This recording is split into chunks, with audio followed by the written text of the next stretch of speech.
7 de la mañana, 48 minutos. Señor alcalde de Bogotá, Gustavo Petro Urrego, bienvenido a este primer café. Qué bueno tenerlo con nosotros. ¿Cómo está, Mauricio? ¿Qué tal?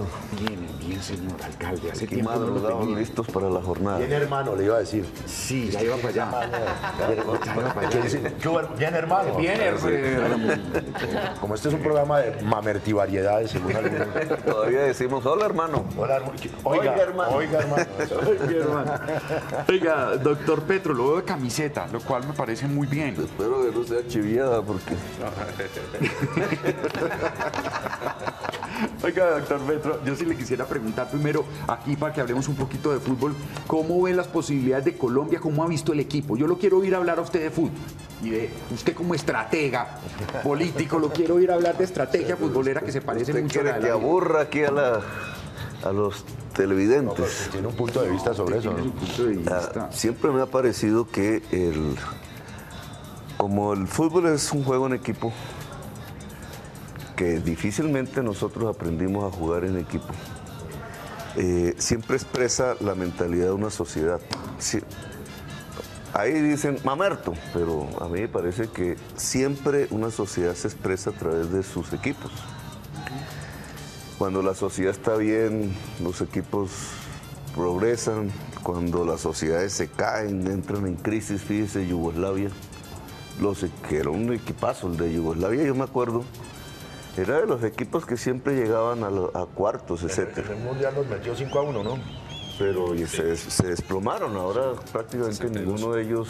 No pasó Croacia, no pasó Serbia, ¿no?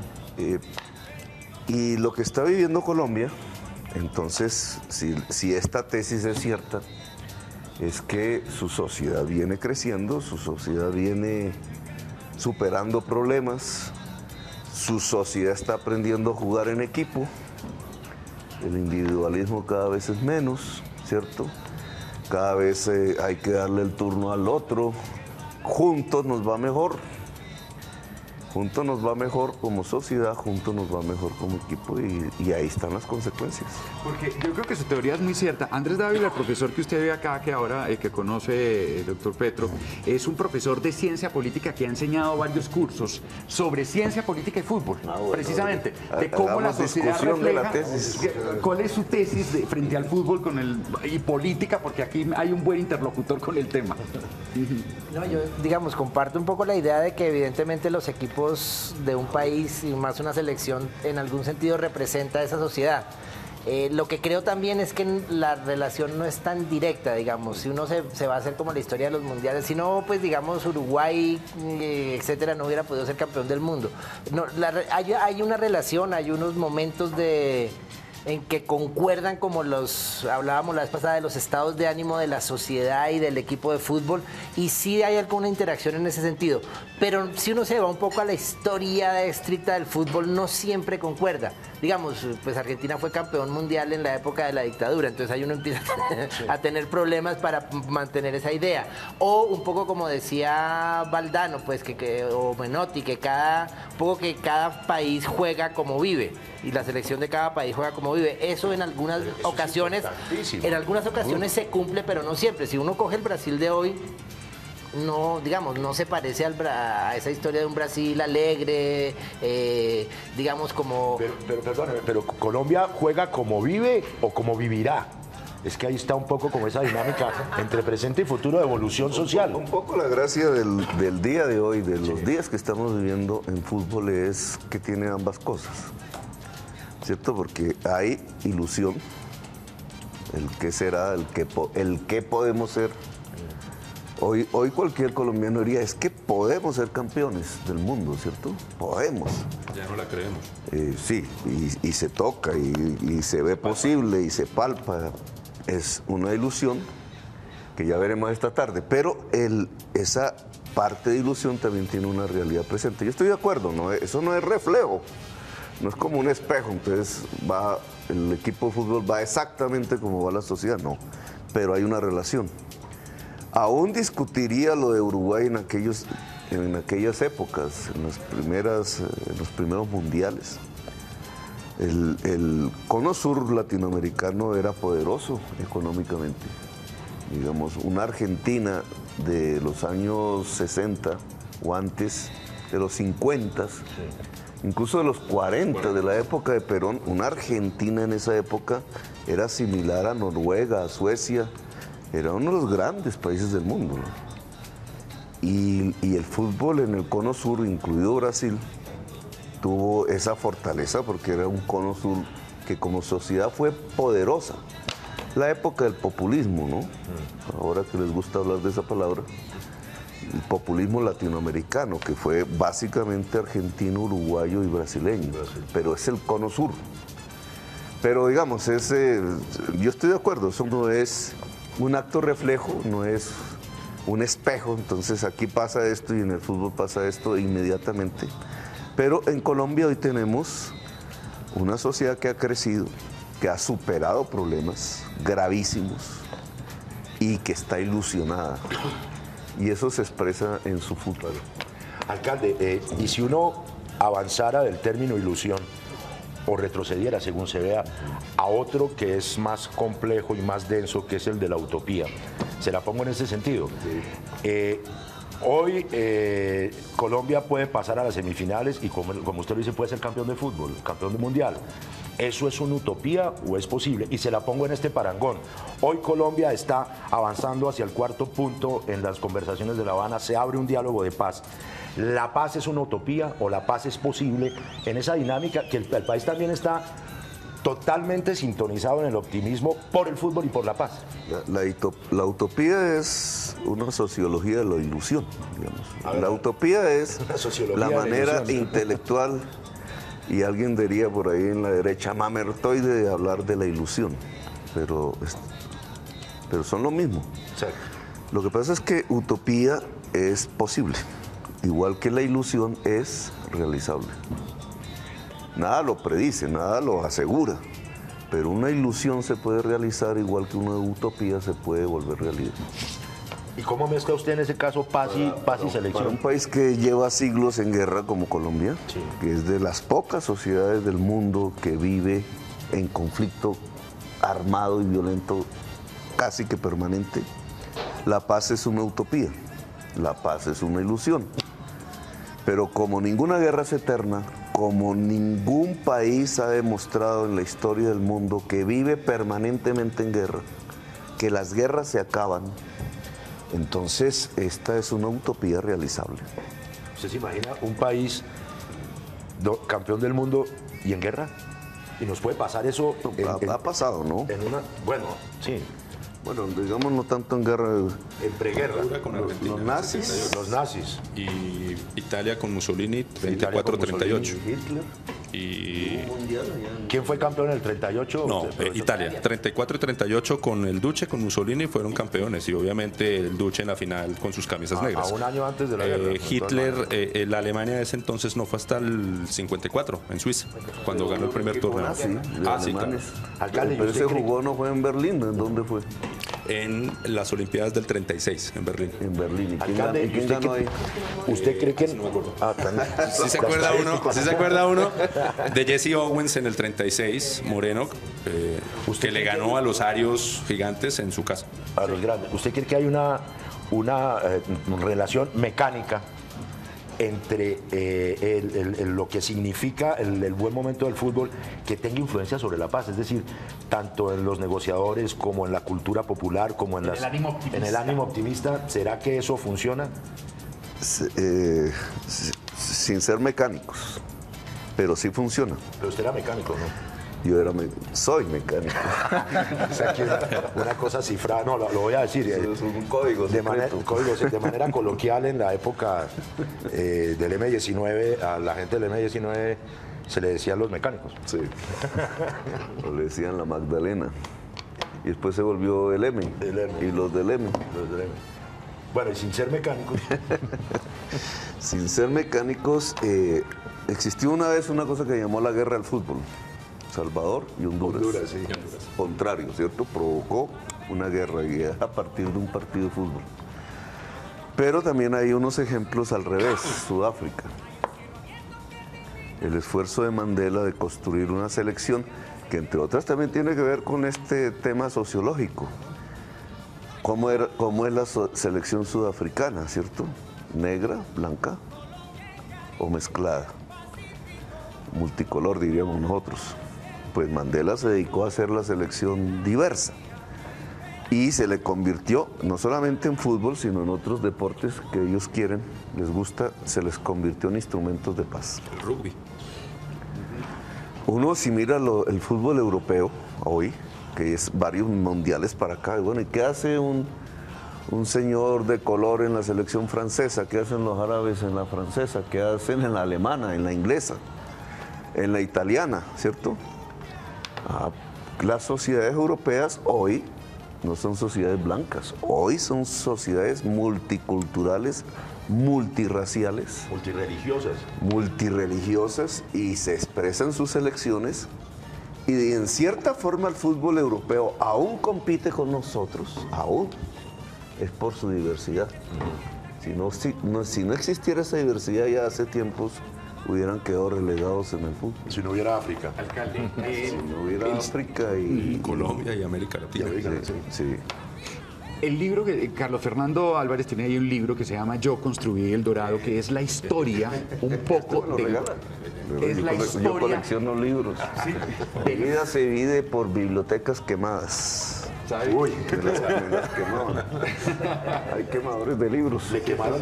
Sí. Hay quemadores de libros, fíjese usted. Sí, Oiga, señor. usted, el quemador de libros, perdón Mauricio, pero es que sí está en papayas. El quemador de libros, volviendo al fútbol, le sacó tarjeta roja. Lo echó del partido. Sí. ¿Cómo interpreta usted un jugador que le pone tarjeta roja y vuelve al partido? Usted lo destituyó. la ilusión y Significaría que la tarjeta roja fue ilegítima. la ilusión y la utopía resisten. En Bogotá, cuando Chato Velázquez lo expulsó y luego la gente lo volvió a meter al campo. La historia cuando Brasil jugó contra Colombia, Santos, contra Millonarios en un partido amistoso, y el Chato Velázquez, que era el árbitro, le sacó roja a Pelé empezando el partido. A Pelé, que estuvo Era acá. la figura para... Fue tal la sonada de la gente que tuvieron que regresar a Pelé a que terminara el partido. Sí, eso es ya de un macondismo sublime. Dejen jugar al Moreno, diría. Algunos políticos, algún senador conocido. El Moreno, que fue embajador en Sudáfrica, además, también. O sea que podemos igualar el Pelé del partido Santos Millonarios con el alcalde de Bogotá. Con la roja. Una buena comparación. Una buena comparación. Ese libro que usted tiene en la mano es una especie de historia, es una historia del fútbol en Bogotá también, de cómo empezó a ser una manera de las clases altas, privilegiadas, que tenían como pagar unos guayos, que importaban unos balones que no se conseguían acá. De Inglaterra. De Inglaterra, exactamente. Incluso me pude poner guayos. ¿Por qué? Eran caros, eran de cuero, eran unas cosas feas además. Pues como No son como ahora. ahora son Eran de cuero. ergonómicos y aerodinámicos y de todo. ¿Qué significaba para Bogotá? En términos muy generales, porque quería preguntarle al alcalde sobre lo que significa el fútbol hoy por hoy con esa nueva dimensión que está dando la Selección Colombia, y si ve ahí algún futuro para la Bogotá de ahora, la Bogotá en este momento. Lo que va a hacer el alcalde con respecto a miles y miles de muchachos que están en este momento, cada vez que termina un partido, sale o a la calle a hacer un picadito, o al parque, que ya por lo menos hay parques para poder jugar, o a los canchas de fútbol que hay dispuestas en el distrito para que la gente salga a los parques en las diferentes localidades de Bogotá. Como una historia general así muy sucinta, muy rápida, de lo que empezó a ser el fútbol a lo que es ahora. Todo empezó cuando Bogotá era casi una ciudad de potreros, y había potreros y canchas en cada esquina. Con la evolución del tiempo, muy pocas zonas se dedicaron como a ese crecimiento, y lo hablábamos anterior vez, y está en el libro, que crecieron con la concepción del club deportivo y social. El barrio La Yarrera, en el sur de Bogotá, creció con esa concepción, club deportivo y social, porque no solamente se jugó fútbol en su estadio, sino hay gimnasio de boxeo que lo acaban de remodelar, el distrito lo remodeló, hizo una inversión millonaria para recuperar esa historia del boxeo bogotano que fue famoso. Aquí peleaba y se entrenó Francisco Caraballo, que fue uno de los primeros boxeadores grandes. Bernardo Caraballo. Es que Francisco es Maturana, no se lo olvide. No, y es otro. Y el otro es otro, sí. Lapsus mental. Bernardo Caraballo, barrio, empezó a entrenar con Rito Rosas, que era el gran entrenador de boxeo en Bogotá, y que enseñó a muchos campeones mundiales de boxeo. Se jugaba baloncesto, se hacía el tema social. A diferencia de lo que hablábamos también la vez anterior en Buenos Aires, eso creció en cada barrio. El club social y deportivo que fue creciendo de generación en generación, y pues hoy en cada calle, en cada barrio de Buenos Aires hay estadios y clubes sociales que tienen equipos en todas las categorías, y siempre se promovió que esas nuevas generaciones de niños, de jóvenes, crecieran en torno a esa concepción de barrio y esa defensa que aún sigue existiendo. Bogotá tuvo 3... Barrio que es perdóneme, Carlos Fernando, que es la nuez y la almendra de la cultura popular. El barrio es... Y súmele el tango. La semilla y el tango, bueno, también. O sea, por eso esa amalgama cultural radicó en Buenos Aires y por eso tienen ese desarrollo del fútbol. Claro. Lo mismo pasó en Brasil. En Brasil el fútbol tiene 100 años, profesional. Tiene 800 clubes de primera división. El campeonato, el Brasileirao que llaman ahora, es una cosa gigantesca que dura un año y casi no pueden jugar, y son distancias enormes. Por eso también lo volvieron federal como en su estado. Juega el campeonato carioca, el campeonato paulista, porque solamente los equipos. Buenos Aires lo mismo por las distancias. Bogotá tal vez por esa distancia no tuvo ese desarrollo. Salvo las 3 cunas como hablamos, Olaya Herrera, Samper Mendoza, que fue el otro polo del fútbol aficionado, y el barrio Modelo. Fueron los 3 polos de donde salió mucha gente a fortalecer a Millonarios de Santa Fe, que en la época del Dorado fueron los que llenaron estadios. La radio contribuyó a la construcción de esa afición en la mejor liga del fútbol que tuvimos en el mundo, en Colombia, en el Dorado, en el 49 al 53. Claro. Pero el tiempo pasa, evoluciona y los potreros se fueron acabando. Entonces, hoy las canchas del distrito son las que permanecen. Y ahora ahí veo los separadores de la 26 antes de que construyeran la troncal. La gente los domingos iba a jugar al lado del aeropuerto, y eso eran partidos en el separador de la vía, porque los potreros se fueron terminando para darle paso a los edificios. El fútbol, alcalde Petro, Tiene que ver con el POT. A propósito, ¿ya está listo? Ya está listo, ya no lo... Ya lo tumbaron, pero el nuevo. La gran discusión del POT, Es justamente eso. Plan de Ordenamiento Territorial, la palabra oreja, era que nosotros introdujimos que los constructores, por obligación, tenían que dejar espacio público, ¿cierto? Que eso es una norma básica en una ciudad moderna. Bogotá tuvo un ordenamiento, o más bien un desordenamiento territorial, que es lo que usted dice, que el constructor ocupó el espacio público, dejó a la juventud sin espacio y a la ciudadanía. Eso se vuelve violencia en los barrios. Y ahora que nosotros quisimos rehacer el tema, la construcción debe generar espacio público, lo suspendieron, porque a los señores de Camacol no les gustó que parte de sus ganancias se volvieran espacio público para la ciudad. Pero no entienden que el espacio público y en consecuencia lo que pasa allí en términos de crecimiento de la cultura popular y de la tolerancia finalmente no es una inversión económica. Claro, ¿ellos no entienden eso? Espacio público es calidad de vida, democracia y paz. Y paz. El discurso ese de la paz en la ciudad es espacio público para toda la gente. Pero ¿por qué no entienden eso, alcalde, si eso da billete en términos? Muchos constructores, cuando empezaron a leer el POD y a hacer sus cuentas y a hacer sus proyectos, se dieron cuenta que el plan de ordenamiento que habíamos expedido era buenísimo. Y 4.000 proyectos presentaron a las curadurías. Pero la señora magistrada, muy influenciada por el ministro de Vivienda y por la alaraca de que es que íbamos a acabar la construcción y que eso era un desastre y todo eso que se inventaron, que hasta íbamos a llevar prostíbulos a los centros comerciales, llegaron a decir, lo suspende de una manera muy rara, porque ni siquiera hubo contradicción y acabó una ilusión por ahora. Porque yo creo que esta ciudad necesariamente, si quiere sostenerse, tiene que volver a la tesis de que todo proceso constructivo debe entrañar generación de espacio público. Alcalde, ¿será que no entienden que entre más democracia y más avance social, más billete, más negocio para ellos? Yo pienso que hay un sector del empresariado colombiano que aún no entiende eso, ¿cierto? Que es feudal. Ajá. Acumular. Sigue pensando que el Estado se maneja como una hacienda y que su papel en la vida es llenarse los bolsillos de dinero lo más rápidamente posible. es una herencia de la cultura mafiosa y la mafia es una herencia de la cultura feudal. El mundo moderno ha generado otro tipo de empresariado, hoy muy joven, que sabe que si una sociedad es equitativa, que si en una ciudad se vive bien, a él le va bien. Yo creo que tarde que temprano esto se impondrá. Que tenga que entender que eso es negocio. Claro, sí, también es negocio. ¿Qué va a pasar con el POT? Es decir, ¿qué podemos esperar? ¿Vamos a tener ese POT en algún momento de aquí a diciembre del año entrante?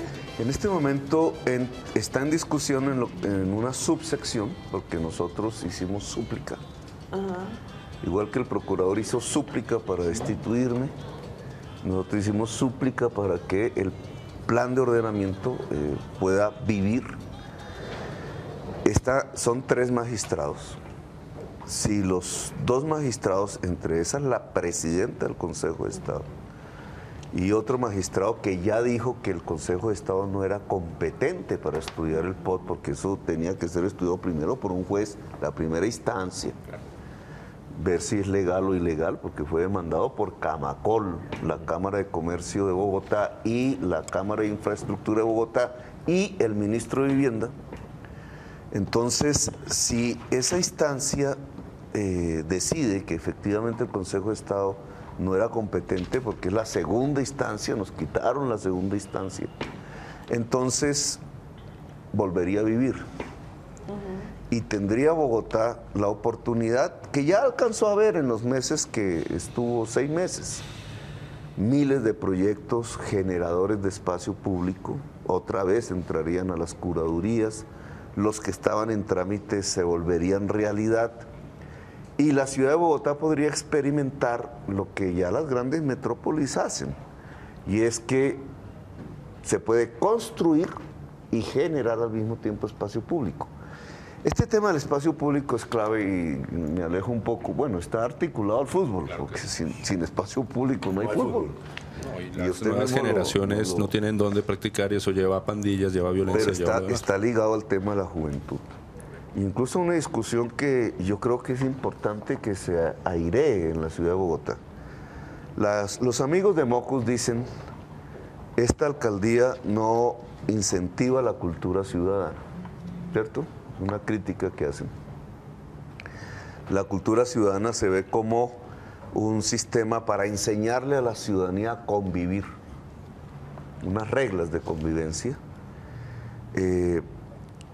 Yo creo que ellos tienen razón en temas, por ejemplo, como el Transmilenio. El principal problema de Transmilenio hoy no es la velocidad, no es el número de buses, las frecuencias, todo eso. El principal problema de Transmilenio hoy es la convivencia. Es decir, ordenarnos de tal manera, convivir, y podría ser más vivible el Transmilenio. Y nosotros queremos desarrollar allí un proceso de cultura ciudadana a profundidad que nos va ligando a lo que se llama la cultura del metro. Permítame decirle una cosa. Sí. Pero hay otros temas que no son cultura ciudadana y que por estar hablando de que se solucionan con cultura ciudadana no estamos viendo la gravedad del problema. Lo que pasó con Millonarios, ¿cierto? Lo que pasa en cierta forma con los partidos, hoy vamos a ver, ojalá no pase. Lo que pasó el 29 de agosto, que yo lo pongo como una fecha típica, clave, es el día del paro agrario, pero que aquí en la noche no es un paro agrario sino que es una lucha entre juventudes populares y policía en varios barrios de Bogotá, con muertos y con disparos de lado y lado. Y ese tipo de fenómeno se está viviendo hoy en Londres, en Estocolmo, en París, en Europa, aquí en Sao Paulo, en Río de Janeiro, en Bogotá. Y es un nuevo fenómeno que es la juventud excluida. Entonces, la juventud excluida popular, del barrio popular, que no tiene futuro, que no le dieron universidad, que quizás alcanzó a salir del bachillerato, que no tiene empleo, que no tiene crédito, que no tiene ilusión, que no tiene espacio público, ¿qué hace? Y es una juventud que es como los potrancos, ¿cierto? Lo mismo, Bríos. con toda la fuerza del vivir que empieza a florecer, ¿qué hace? Entonces eso se vuelve violencia. Y esos son los nuevos conflictos del siglo XXI. Entonces, eso no es que hay que enseñar normas.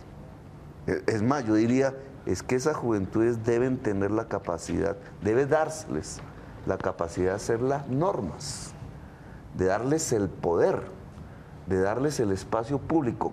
Digamos, la nueva violencia en la ciudad está ligada a un fenómeno de exclusión de juventudes.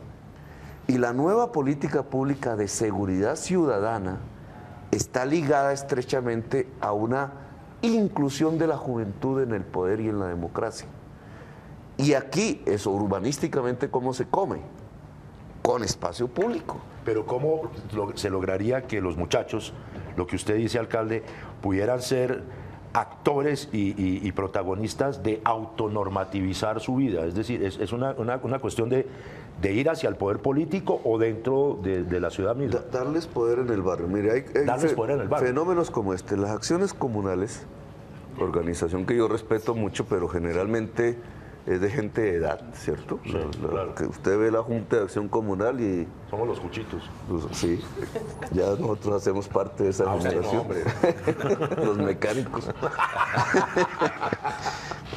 Entonces aparece que la organización barrial es de gente de edad y los jóvenes no quedan... Entonces los señores de la Junta de Acción Comunal dicen, en muchos barrios dicen, señores de la policía, por favor, quítenme a esos muchachos del barrio, del parque. Dan miedo. Porque ellos van en sus vestimentas, O en su en monopatín. grupo, en la esquina. Y es su parque de ellos. Para el de edad es sospechoso. Inmediatamente se liga el tema Paranoia. de estupefacientes. Va la policía y choca con los jóvenes. Entonces los grandes enemigos en el barrio es el joven policía uniformado y el joven del barrio. Pero han sido motivados porque gente de más edad no entienden que los jóvenes necesitan espacio. Y una de las políticas de la Bogotá Humana ha consistido en cómo entregarle poder a los jóvenes. Incluso estos partidos hoy nos dan una oportunidad. Hoy tenemos 18 pantallas gigantes, ¿cierto? Han venido creciendo. Para nosotros ha sido un proceso interesantísimo porque eso se llena. Las de hoy van a tener cultura, no solamente partido, sino expresiones artísticas. ¿Aún después del partido? Después del partido, Ah, porque ahí es donde la gente se algunas encarreta. emisoras se han vinculado, han hecho eso toda una fiesta, pero muchas de esas pantallas están en barrios populares y entonces estamos viendo cómo la juventud se ha ganado ese espacio de ver el partido en un... ¿Por qué no volvemos eso todos los viernes, cierto? El Día de la Juventud, de fiesta, porque Claro. debe ser festivo y sin pena.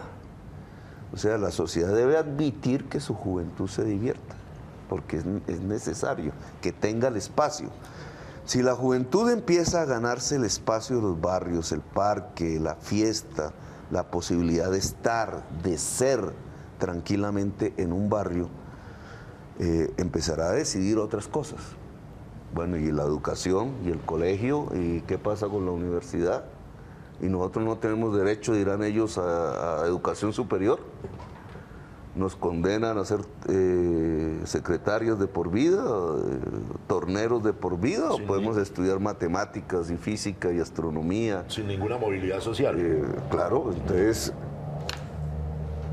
pues estamos metidos, es lo que llamaba, un matemático se le ocurrió ponerle al programa 75-100, un nombre feísimo, yo le llamo seguridad humana. Parece un correo, como el otro que se llama 424. ¿no? Código postal. 40 por 40. ¿Usted lo llama cómo? Seguridad humana, esta es una seguridad política, y la otra se llama jornada única. Ustedes no vieron un candidato que le anunciaba, ahora en las presidenciales le anunciaba a Bogotá, le decía, es que yo voy a poner la jornada única eso ya de está 8. cabellado. Llevábamos 140,000 jóvenes ya con jornadas de 8 horas. Pero digamos, darle poder a la juventud es un tema fundamental y esto tiene que ver con temas también deportivos. Que no solamente es fútbol, también son los nuevos los nuevos deportes, ¿no? Andrés Dávila tenía un comentario sobre ese tema de ciencia, de ciencia política del fútbol, ¿no? Y de espacio público. Dos cosas que me parecen muy importantes. Me parece muy llamativo y estratégico es esa mirada distinta sobre los jóvenes, que realmente hay un proceso de estigmatización muy fuerte. Ahí lo único que señalaría es que ustedes mismos han hecho cosas que no aprovechan. Aquí quedó campeón Santa Fe y quedó campeón Millonarios y aprendimos a celebrar. Sí. De hecho, en el caso de Santa Fe hubo unos muertos por un accidente absurdo, pero no hubo violencia y no hubo muertos y no nos vanagloriamos de eso, ¿sí? Entonces yo creo que ahí hay unas experiencias y que hay que hacer un trabajo muy permanente, y creo que en eso las barras lo que enseñan es que mientras se mantenga la negociación y se cumplan los acuerdos, ellos cumplen. Parece hablando de La Habana. Sí, sí, tal cual. Lo segundo, hay experiencias, lo que pasa es que son muy focalizadas. En este sentido, hay una experiencia en Altos de Cazucá, de la Fundación Tiempo de Juego y Colombianitos, que están trabajando con niños y con esta modalidad del fútbol, no competitiva exclusivamente, sino a través de la enseñanza de valores. Creo que hay una semilla, lo que pasa es que eso ampliarlo a miles de personas es mucho más difícil, pero creo que ahí ustedes pueden mirar también unas experiencias interesantes, porque pues digamos, están en una zona que es muy complicada y están sacando grupos de niños, ¿sí?, que después se vuelven adolescentes, que después se vuelven jóvenes, y a través del fútbol generan una dinámica de aprendizaje de valores, normas, respeto de reglas, etcétera, etcétera, muy interesante. Ahora, obviamente eso en el marco de una situación que usted señala muy bien, de exclusión y de no ilusión y de no utopía, que es muy compleja. Y en ese sentido creo que, digamos, ahí hay que sumar todo, y hay que sumar a las universidades y demás por ejercicios que son muy difíciles de sacar adelante. Dos cosas finales. Tuve por pura casualidad el año pasado un curso en la universidad en que uno de mis alumnos, que por cierto creo que es del polo y demás, un joven de 20 años, 21 años, presidente de su Junta de Acción Comunal, pero absolutamente decepcionado porque no lograba que la gente, y mucho menos los jóvenes, le participaran, ¿sí? Entonces unas dificultades enormes allá en Usaquén tratando de sacar adelante eso. Lo segundo, que es un llamado también de atención, porque hemos hablado hoy de lo y queremos ganar, y ojalá ganemos, y tenemos toda la ilusión, pero parte de lo complejo de esto del deporte es que también se pierde. ¿Sí? Y entonces ahí viene una dinámica en que no podemos volver, ojalá como sociedad aprendamos, y creo que nuestro equipo está muy preparado para perder, ¿sí? Ellos no van a hacer de la derrota una cosa macabra. Ojalá los medios, ojalá nosotros, ojalá los directivos, ojalá las autoridades no se enloquezcan con la derrota, sino mantengan, digamos, hayamos aprendido del asesinato de Andrés Escobar a hoy muchas cosas. Mataron los hermanos Gallón Henao, que eran miembros de la Convivir, en la que participaba el hermano presidente. En los 12 apóstoles. Por eso nunca fueron castigados. Pero a veces uno tendería a pensar que es más riesgosa la celebración, muy rara la dinámica socio-psicológica de la gente, es más riesgosa la celebración por el triunfo que por la derrota. Es decir, que con la derrota la gente, bueno, se aburre. Pero no es derrota porque hoy yo creo que empieza, claro, ya hoy es un hecho que la selección hizo un buen papel.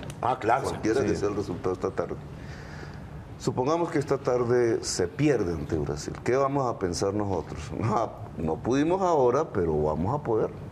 Exacto. Y esa debe ser, en mi opinión, la mentalidad. Sí, no todo se puede ganar de una vez, ¿cierto? Exacto. Pero si esta vez no fue, lo será. La paz será. La paz será. Pues yo quisiera agradecer la presencia de nuestros dos compañeros, de Carlos Fernando Álvarez y Andrés Dávila, por estos segundos con nosotros, porque ya nos vamos a dedicar a otro tema ahora, y tiene que ver con las medidas, las intenciones de las medidas del alcalde y de la administración frente a lo que va a suceder hoy, todo lo que está dispuesto, cómo enfrentar esto, y un poco en ese sentido va a ir ahora encaminada nuestra conversación. Muchas gracias a ustedes dos, y continuamos entonces con el alcalde de la ciudad, con Gustavo Petro. Yo quisiera... Vamos a hacer pausa, ¿no? Si quieren, ¿qué? ¿Hacemos una pausita? Sí, mientras ¿Usted está afanado, alcalde? un cafecito, ¿no? Usted y yo tenemos una pelea, señor alcalde, porque usted dice que el café de este programa no es bueno. A ver si ya lo mejoraron. No es bueno, señor alcalde, y usted y yo tenemos una pelea en ese sentido. Vamos a una pausita, ya regresamos. Muchas gracias. Gracias.